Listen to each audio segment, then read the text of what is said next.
What's up? All right, here we are, guys. Peloton, did it hit a top finally? After in like 15 days since I thought it was hitting a top. Man, was I wrong. So it ripped, and it ripped, and it ripped, and it ripped, and this might finally be a top. Today it's dropped down, and it's kind of showing a bear flag here. See, because it's down and it's consolidating, and then should keep coming down. I think so, because it's big red candle below the 9 moving average, and then it's also on a lot of volume. See all that volume there? That means it is weighted with volume. So that, as well as the consolidation down here, it looks like a bear flag. I think it'll keep coming down, so much so that I put another trade in. If you remember our E-trade, this one that expired today, I was just like 2 weeks early on it, basically. But I think these will probably be valuable in a couple weeks. But these expired worthless today, so we missed out on these Peloton puts. But I opened up another Peloton play on this account, and it is 8 credit spreads. Yep, somewhat aggressive. The spreads are between the strike prices are it's a little bit wide, so this jump back and forth, plus 40, minus 16 doesn't. These numbers on Robinhood, they don't really mean much. They're gonna screw you one way or the other, so don't worry about it. This number doesn't even mean anything. Today we're actually down, but I'm pretty stoked about this Peloton play. So it's 264 credit, fires on Friday, so Peloton's basically below 137. By Friday, we keep the credit, so it's kind of aggressive. I mean, today it opened at 138, opened higher than that. I opened the trade up. I did it a little different this time. I actually scaled into it, which on Robinhood didn't really help because you can't get filled unless you're like past the ask price, so it wasn't a huge deal. But on a normal brokerage, I think scaling it would help because it's much more reasonable with its fills. So basically, yeah, it had this big sell-off, and by the time it was here, I was like, okay, I'm gonna get in on this because I thought pretty heavy volume. It was big volume, the big red candle on the hour. And I looked on the 5-minute, I saw it consolidating here. I opened up like 1 or 2 here, and then it dropped off more, and then I waited, and I was like, I'm gonna try and scale in. So then I had orders. I started making orders. It was coming up, and then one of them got filled here, and then I didn't have any orders, and then more got filled here, and yeah, basically all my orders got filled by right here. So it was only a couple dollar difference, honestly, on this play. I think that's, again, just because of Robinhood, mostly, and because it didn't have a big bounce, which I didn't want it to. This is the VWAP right here, this blue line, volume weighted average price. So when it hit here, I was like, it better not cross over that and start steaming back up, because I didn't think it would, though, because this is a big candle, a lot of volume.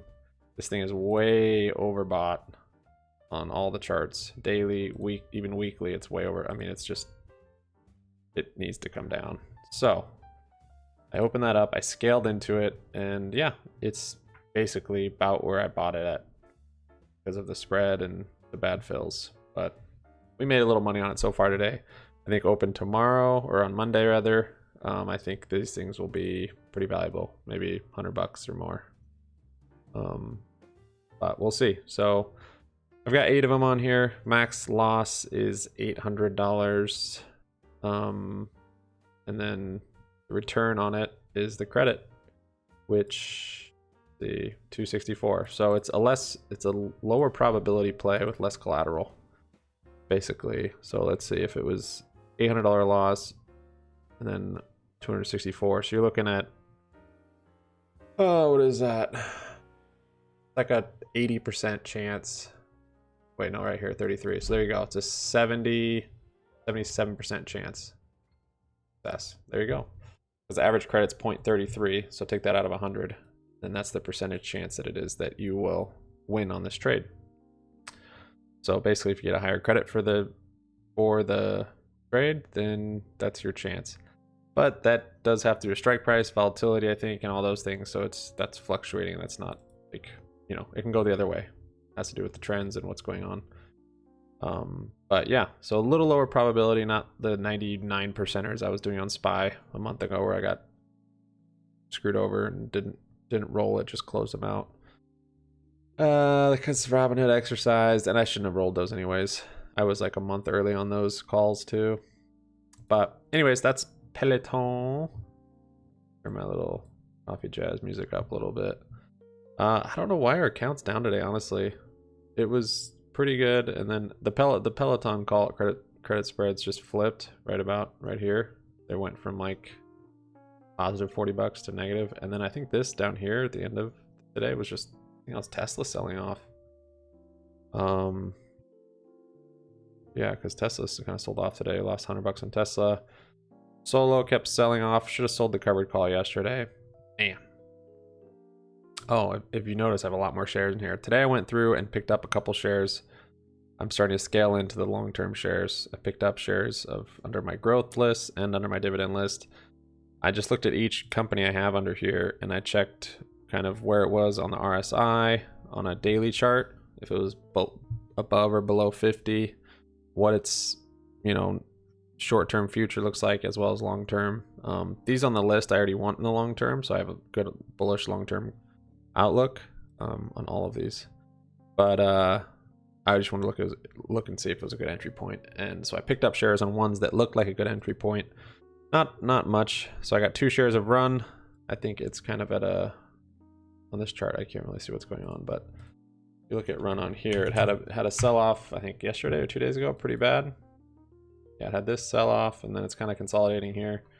It might keep going down. That's why I didn't make a huge position. I just kind of getting started, and if it keeps going down, then I'll, you know, buy another share here, buy another share there, and just scale in just like that. And I'll do this with all the long-term stocks. Part of the reason I liked it was the RSI was at 45, and this might be flattening here for another run up, so it might not keep dropping from here. So that was Run. Sunrun, got 2 shares. IRM was a little cheaper, so I got 10 shares of it. If you look at IRM, same kind of deal with this. On the hourly chart, the orange 9 moving average just crossed over the 180-day moving average, so that's a bullish pattern. But really on the daily charts, what I was looking at, so it just went way oversold right here. And now it's coming back from that, and we're still low. We're still 45 in the RSI, and it's just crossing over. The 9 is just crossing over the 180, so hopefully it can stay above it and keep going up. But yeah, I got a couple shares of that, and if that comes back down more, then we'll pick up some more.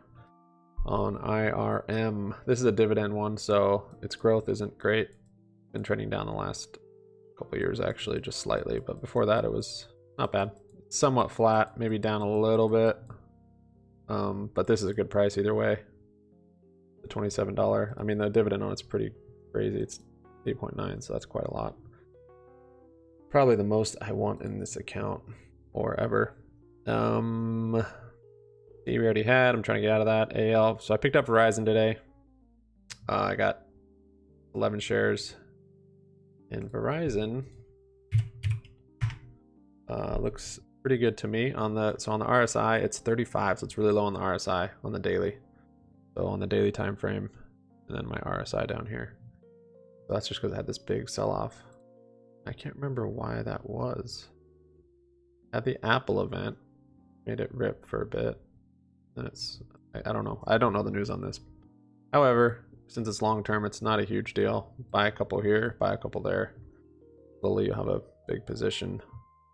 And Verizon I like. It's got a nice upward trend, but this is another dividend stock for me. Kind of dividend and growth.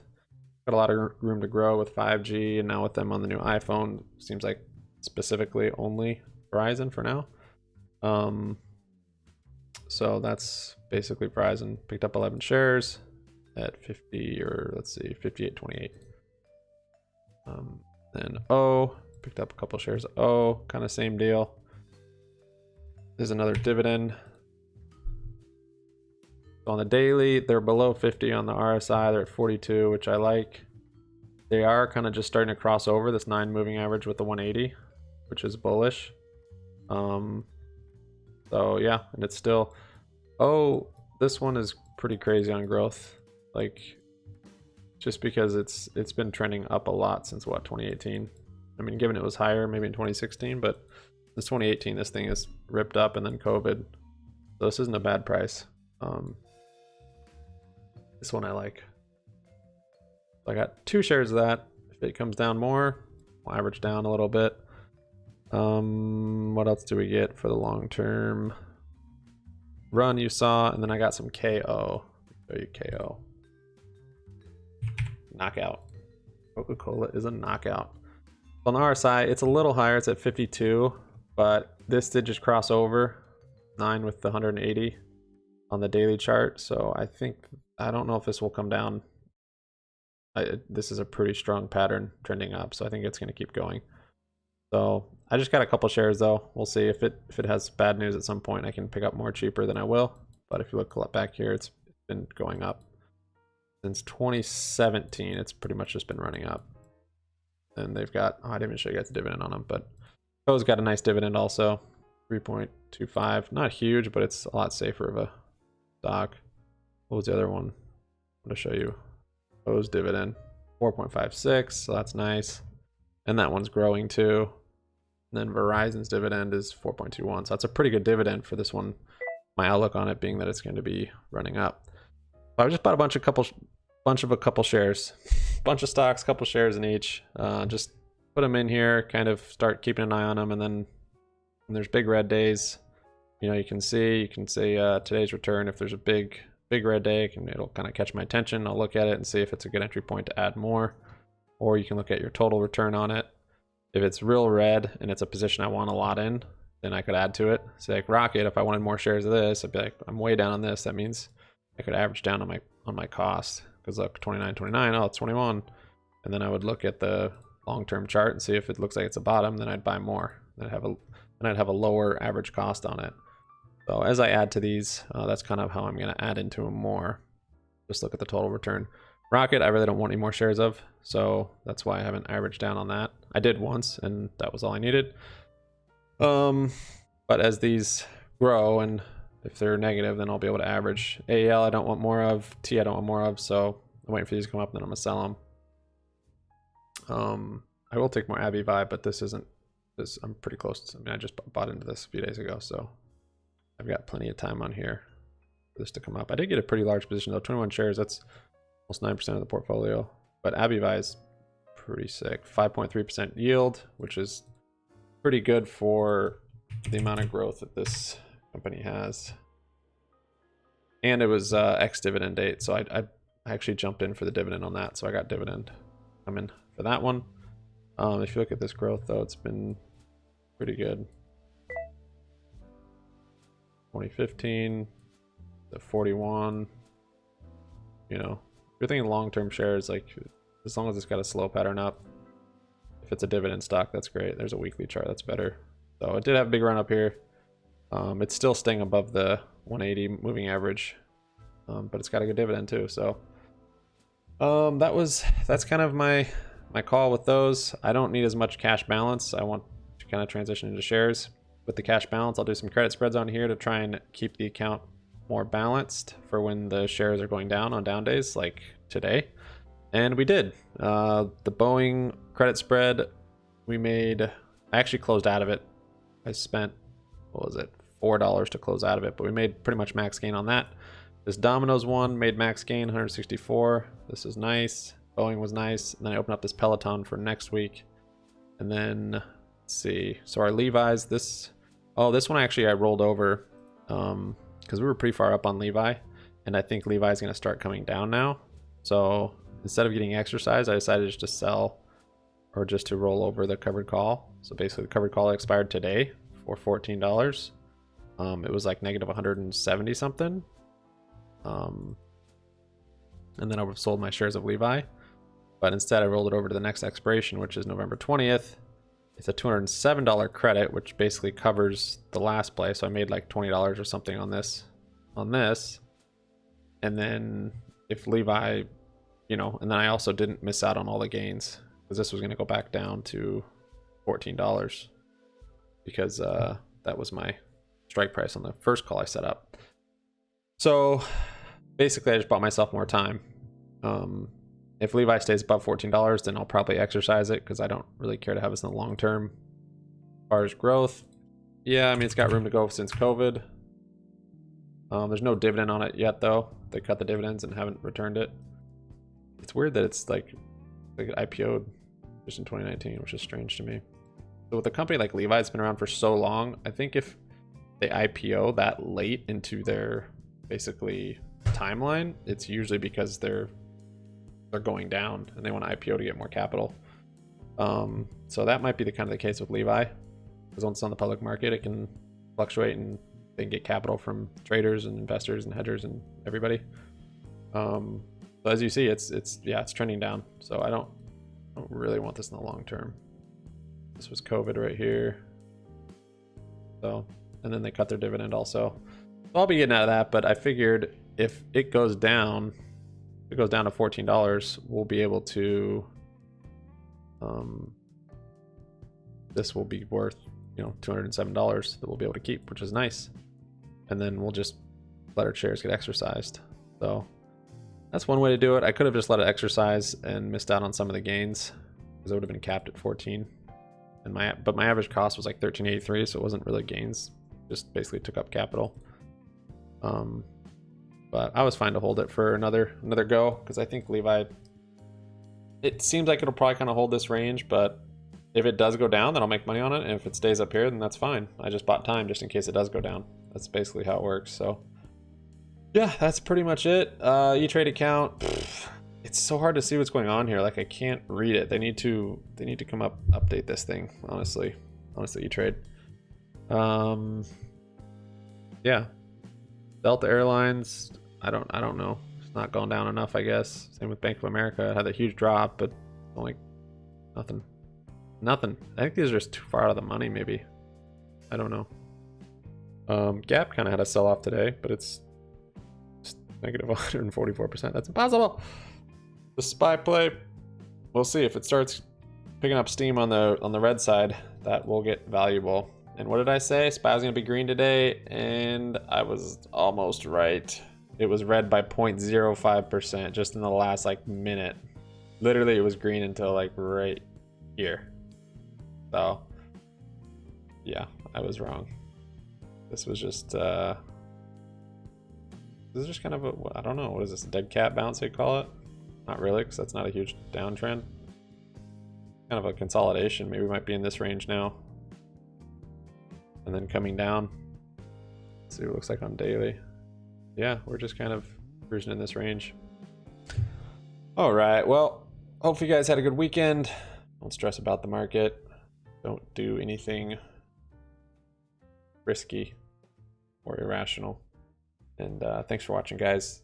Hopefully you have a good one. Remember to sub up, like up, comment down, make your money happy money so it'll stick around.